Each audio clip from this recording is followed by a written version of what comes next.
하나님의 은혜와 평강이 여러분들과 함께 하시기를 주님의 이름으로 축원합니다. 제가 교회에 올라올 때마다 늘 지나오는 길이 청전동에 있는 성당 앞 그 길을 지나옵니다. 그 길을 지나오면서 누렇게 익은 벼를 볼 때마다 참 감사가, 제가 농사를 지은 건 아니지만 그 곡식을 볼 때마다 감사의 모습이, 감사의 기도가 나옵니다. 농부가 땀으로 빚어낸 또 하나의 아름다운 예술 작품이 바로 그 논밭에 익은, 논에 있는 그 벼 아니겠습니까? 여러분들이 지금 보고 계시는 저 사진은 바로 그 청전뜰에 있는 얼마 전의 모습입니다. 지금은 이제 추수가 거의 다 이루어져서 저 모습은 아니지만 여전히 다른 논들을 바라보면 한 해 동안 농부가 얼마나 수고와 땀을 흘렸을까. 그러면서 그들이 무더위도 견디고 태풍도 견디고 장마와도 싸우고, 그래서 어쩌면 그들이 추수의 기쁨이 더한 것이 아닌가라는 생각을 해봅니다. 또한 여러분들이 들어오시면서 교회 입구를 보시면 교회 입구 쪽에 사과나무가 몇 그루 있어요. 워낙 예배당에만 집중하시고 예배하는 것만 집중하셔서 좌우를 살펴보실 여유가 없어서 우리 교회에 사과나무가 있었나라고 생각하시는 분들이 계실지 모르겠지만 교회 입구에 사과나무가 대여섯 그루가 있습니다. 올해도 그 사과나무에 열매가 열렸어요. 아직 완전히 숙성되지 않아서 아직은 딸 수 없지만 저 열매가 곧 머지않아 꽉 찬 그런 열매로 자라갈 것이고, 또한 우리들이 그것을 먹으며 또한 하나님께 또 찬양을 드리지 않겠습니까? 저는 자연들을 보면서 봄의 자연을 보고 여름의 자연을 보고 또 가을의 자연을 보면서 과연 나는 봄에는 어떤 빛깔의 꽃을 피웠을까? 나는 그 봄에 어떤 빛깔의 꽃을 피워서 내가 어떠한 향기를 전하며 지내왔을까? 또 이 가을에는 내가 어떤 열매를 맺어 하나님과 이웃들에게 또한 기쁨이 되고 하나님께 영광 돌리는 삶을 살고 있나를 생각해 보게 됩니다.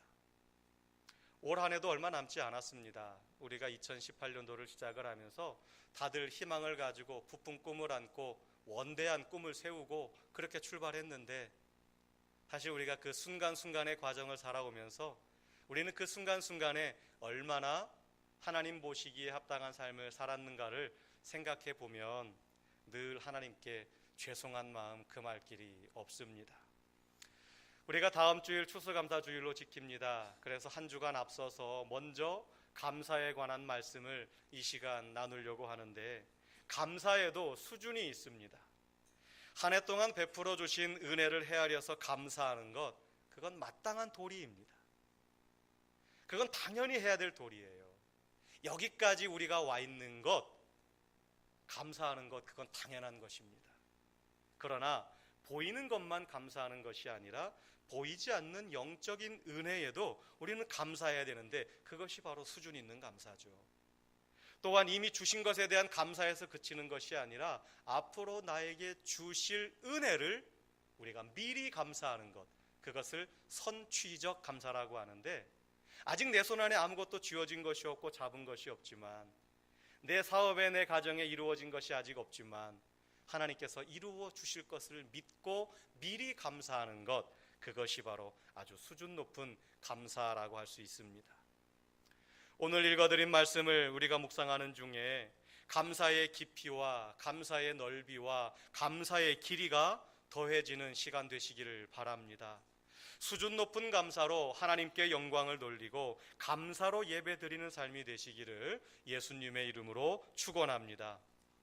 우리는 무엇을 감사할까요? 첫째, 자유를 주심을 감사합니다. 이스라엘이라고 하는 나라는 아시아, 아프리카, 유럽이라고 하는 나라들의 그 교차하는 그쪽에 있어요. 아시아가 있고 아래는 아프리카가 있고 위에는 유럽이 있고, 그 교차점에 이스라엘이라고 하는 나라가 있는데, 그 이스라엘 주변의 나라들이 저마다 국가의 힘을 길러서 우리가 세계를 한번 다스려 봐야 되겠다, 자웅을 겨루려고 나라들이 일어날 때마다 그때마다 고생을 했던 나라가 이스라엘입니다. 아주 말발굽 소리가 끊이지 않았고 전쟁의 비극이 늘 함께했던 지역입니다. 애굽에서 포로 생활을 했고 두로와 바벨론에 의해 포로 생활을 했습니다. 알렉산더 부하들에게 짓밟혔고 로마의 침공 때는 돌 위에 돌 하나도 남기지 않을 정도로 완전히 폐허가 된 나라가 이스라엘입니다. 그리고 그들은 결국 전 세계로 흩어지고 말았습니다. 그 이후에 오스만 터키 제국의 지배를 받다가 드디어 1948년 영국과 미국, 서구 열강의 도움을 얻어서 오늘날과 같은 이스라엘의 나라를 건국하게 되었습니다. 자, 이스라엘 나라와 비슷한 나라가 바로 우리나라입니다.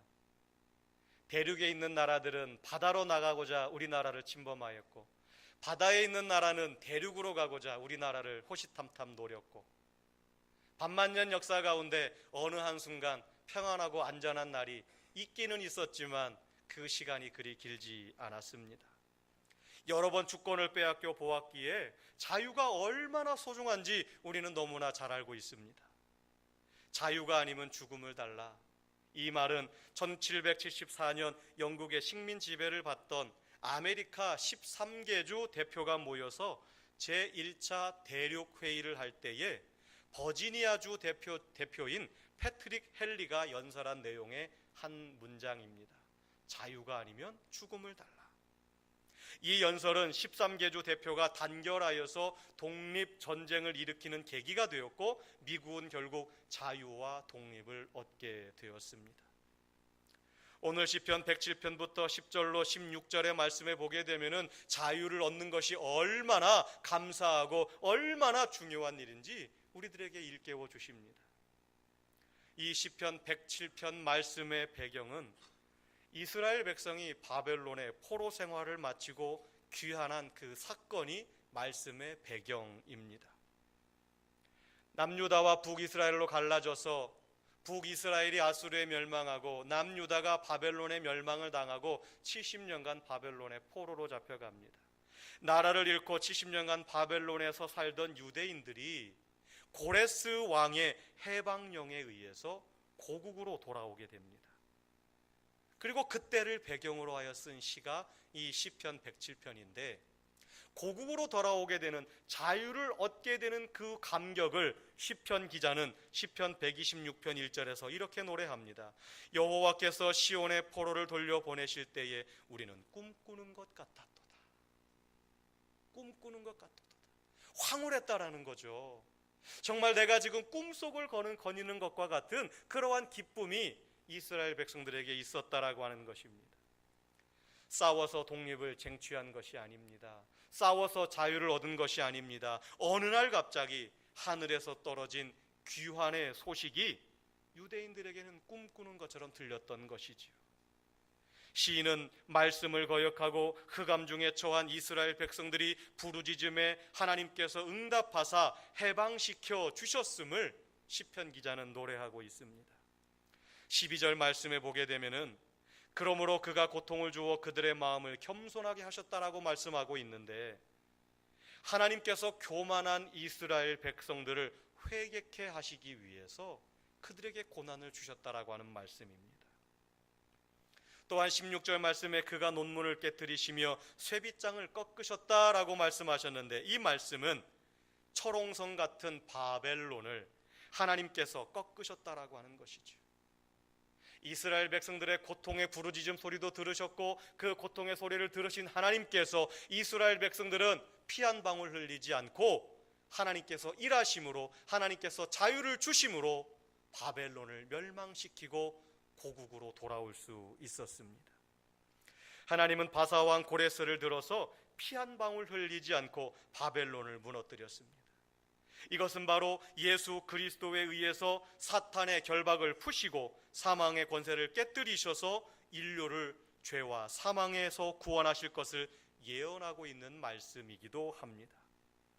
14절에 있는 말씀처럼 흑암과 사망의 그늘에서 인도하여 내신 하나님, 그 예수 그리스도를 우리들에게 보내주셔서 그 예수님을 통하여 우리에게 온전한 참된 자유를 하나님께서 허락하여 주셨습니다.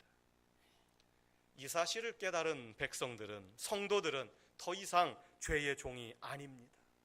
더 이상 마귀의 자녀가 아닙니다. 이제는 죄에서 자유함을 누리고 살아갑니다.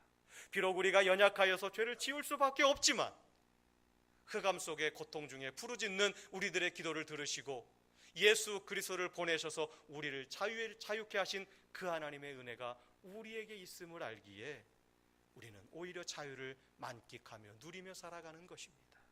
얼마나 감사한 일입니까? 내가 싸운 전쟁이 아닙니다. 하나님께서 하신 일들입니다. 여호와의 인자하심과 우리에게 행하신 기이한 일을 인하여 하나님을 찬송하는 것 마땅한 것입니다.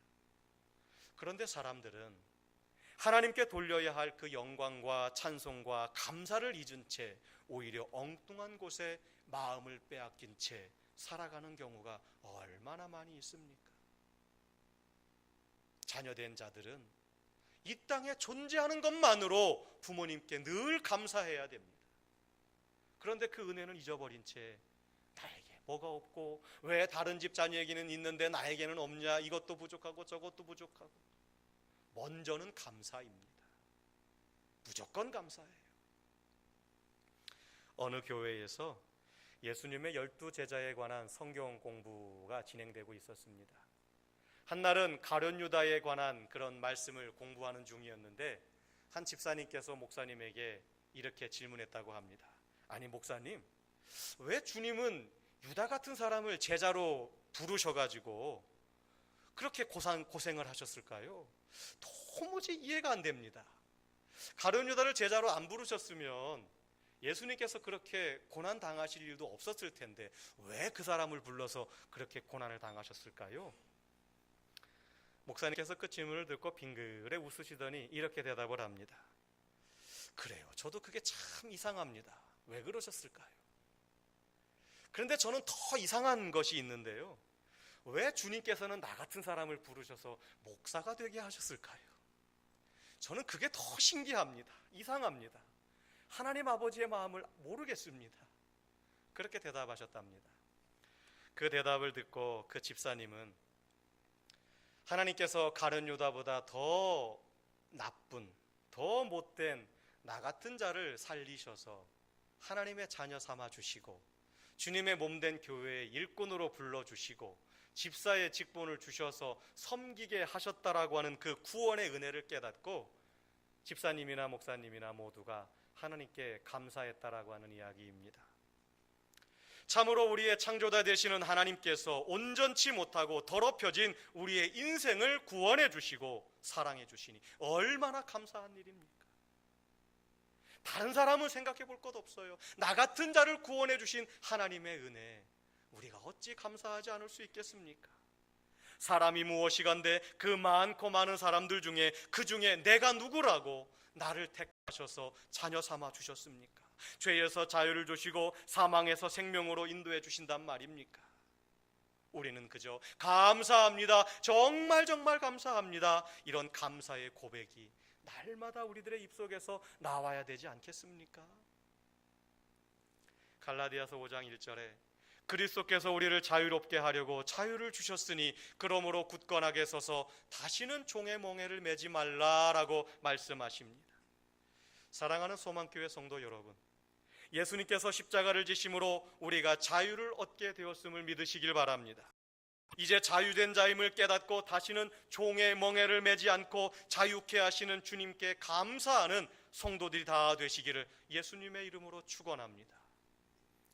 둘째, 우리가 또한 감사해야 될 것은 말씀을 주신 하나님을 우리는 감사해야 됩니다. 시편 107편 17절로 22절의 말씀에 보니까 먼저 17절 말씀을 보게 되면 하나님의 말씀이 우리에게 없으면 우리는 미련하게 되고 하나님의 말씀이 없어서 미련하게 된 자들은 결국은 범죄한다라고 말씀하고 있어요. 인간은 죄로 말미암아 하나님과의 관계가 단절되었습니다. 그리고 그 단절된 죄의 대가로 하나님의 말씀을 들어도 깨닫지 못하게 됩니다. 하나님께서 우리들에게 주시는 형벌 중에 가장 큰 형벌이 뭐냐? 하나님의 말씀을 들어도 깨닫지 못하는 것입니다. 범죄한 인간은 고통을 당하게 되어 있어요. 그리고 그 고통을 당해야 하나님께 부르짖습니다. 인간이 고통 중에 부르짖을 때 하나님은 또한 그 부르짖음을 외면하지 않으십니다. 하나님께서 부르짖음을 들으시고 선지자를 보내주셨어요. 그러나 사람들은 선지자의 말을 듣지 않았습니다. 그래서 하나님께서 이번에는 그들을 위하여 아들 예수 그리스도를 보내셨습니다. 그리고 십자가에 매달아 죽였습니다. 이렇게 악한 죄인을 구원하시기 위해 우리에게 주신 하나님의 말씀, 그분이 바로 예수 그리스도 아닙니까? 선지자를 보내시고 하나님의 말씀이신 예수 그리스도를 우리들에게 보내주셨어요. 말씀이 우리에게 있는 것이 얼마나 감사한 일인지 모릅니다. 그 말씀을 통하여 우리로 하여금 깨닫게 하시는 은혜가 얼마나 크신지 모릅니다. 요한복음 1장 14절에 말씀이 육신이 되어 우리 가운데 거하심에 우리가 그의 영광을 보니 아버지의 독생자의 영광이요 은혜와 진리가 충만하더라. 아멘. 말씀이신 예수님이 우리에게 있는 것, 그것이 바로 우리의 은혜입니다. 예수님은 말씀으로 이 땅에 오신 하나님이십니다. 하나님께서 예수님을 보내주실 것을 약속하신 이야기가 구약 성경이고, 이 땅에 오신 예수님께서 하신 말씀이 신약 성경이고, 그래서 우리가 가지고 있는 신구약 66권의 성경, 그것은 말씀이신 예수님에 관한 이야기입니다.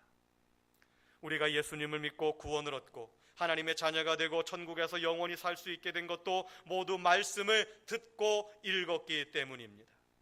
그러므로 우리는 말씀을 주신 하나님께 감사드려야 함이 마땅한 것입니다. 시편 107편 20절 말씀에 보게 되면은 그가 그의 말씀을 보내어 그들을 고치시고, 하나님께서 하나님의 말씀을 우리에게 보내셔서 우리를 고치시고 위험한 지경에서 저와 여러분을 건지셨다라고 말씀하고 있습니다. 한국외국어대학교 불어불문학과를 졸업하고 프랑스 유학을 앞두고 있었던 한 엘리트 청년이 있었습니다. 그 청년이 어느 날 갑자기 알 수 없는 병에 걸렸어요. 병원에 가도 치료하지 못합니다. 그 알 수 없는 병으로 인하여서 결국 이 청년은 시력을 잃고 말았습니다. 시력을 잃은 자신을 보니까 앞길이 캄캄합니다. 앞으로 어떻게 살아가야 할지, 정말로 내가 이 인생 이렇게 살아서 사람다운 삶을 살 수 있을까 절망에 빠졌어요.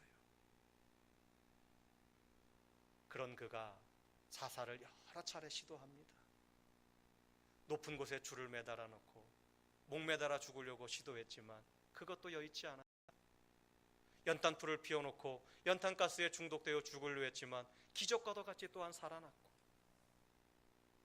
여러 차례 자살 시도를 거듭하다 이제는 손목에 있는 동맥을 잘라서 죽어야 되겠다라고 그렇게 마음먹는 그 순간, 하나님께서 그에게 음성을 들려주시는데 구약성경 320쪽을 보아라, 구약성경 320쪽을 보아라라고 하는 너무나 뚜렷한 음성이 그에게 들리는 것이었습니다. 그래서 그가 자기가 가지고 있던 그 성경책을 꺼내서 지나가는 사람에게 부탁을 했습니다. 구약성경 320쪽을 찾아서 나에게 그것을 좀 읽어주십시오. 그렇게 부탁을 했더니 거기에 이런 말씀이 있었습니다.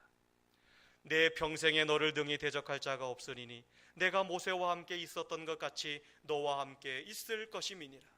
내가 너를 떠나지 아니하며 버리지 아니하리니 강하고 담대하라. 너는 내가 그들의 조상에게 맹세하여 그들에게 주리라 한 땅을 이 백성에게 차지하게 하리라 라고 하시는 여호수아 1장 5절과 6절의 말씀이 그곳에 기록되어 있었어요. 모든 인생 속에서 절망 속에 있는 그 청년, 그래서 죽으려고 하는 그 청년에게 하나님께서는 말씀하여 주시며 그를 위로하시고 그에게 새로운 힘과 용기를 더하여 주셨습니다. 이 말씀이 이 젊은이의 마음에 강하게 꽂혔습니다. 그리고 그는 절망을 딛고 일어났습니다. 신학을 공부하고 목사가 되어서 시각 장애인들을 위한 교회를 개척했습니다. 그가 누구인지 아십니까? 바로 낮은 대로 임하소서의 주인공인 안요한 목사님입니다. 절망 중에 있는 한 청년에게 하나님께서 말씀으로 다가오셔서 그로 하여금 새로운 힘을 주시고 용기를 주시고 그의 인생을 완전히 바꿔놓는 은혜를 허락하여 주셨습니다. 성도 여러분, 말씀은 활자가 아닙니다. 말씀은 글씨가 아닙니다. 말씀은 살아계신 하나님의 능력입니다. 히브리서 4장 12절 말씀에 하나님의 말씀은 살아있고 활력이 있어 좌우에 날선 어떤 검보다도 예리하여 혼과 형과 영과 및 관절과 골수를 찔러 쪼개기까지 하며 또 마음의 생각과 뜻을 판단한다라고 말씀하셨습니다.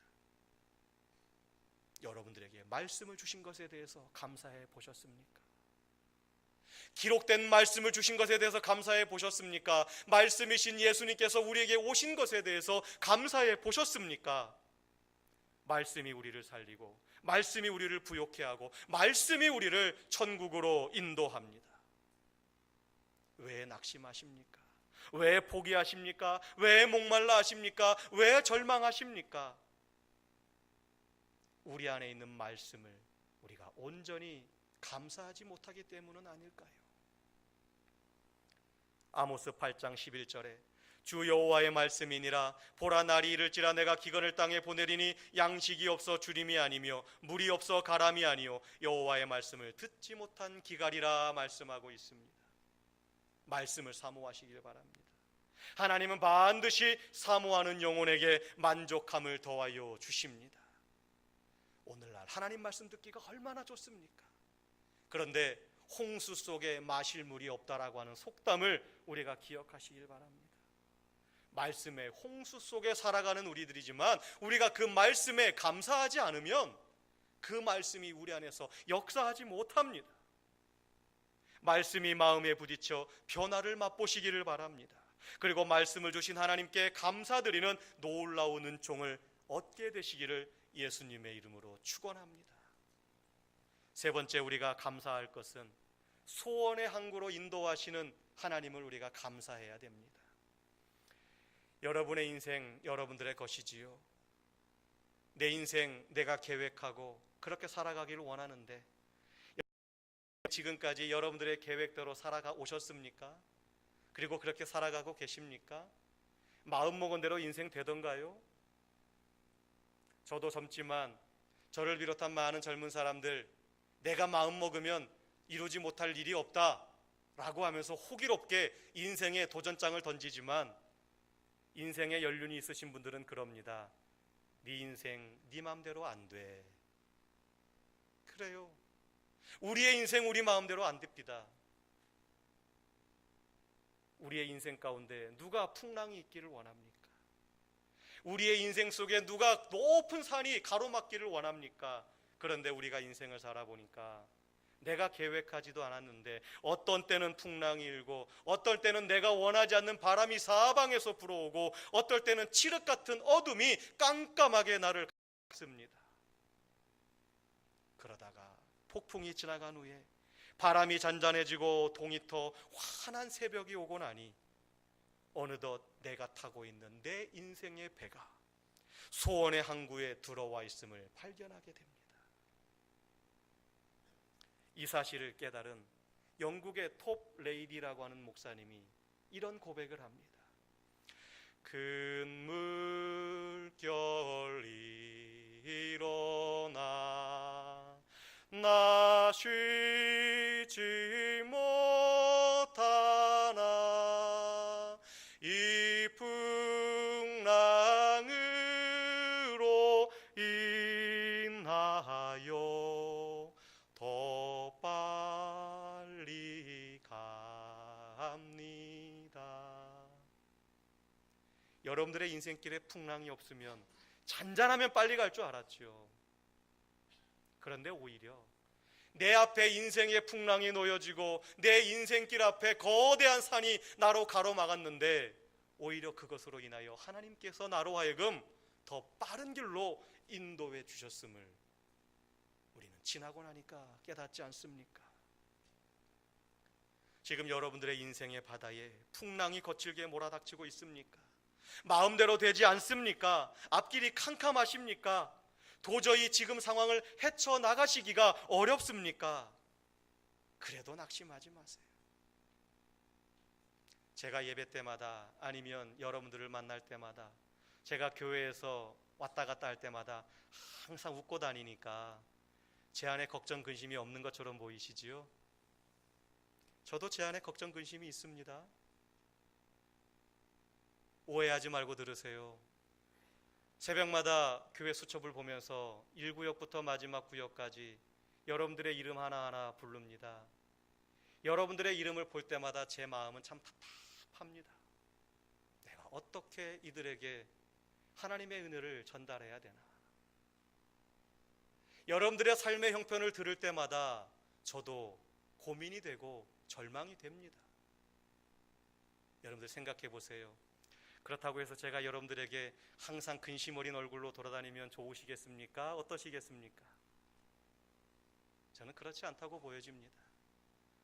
우리가 기뻐할 일이 있어서 기뻐하는 것은 당연하지만 하나님이 우리의 주인 되시고 하나님께서 내 인생의 배에 선장 되심을 우리가 믿는다면 우리는 기쁠 것이 없어도 소원의 항구로 인도하실 주님을 기대하며 우리는 기뻐할 수 있어야 됩니다.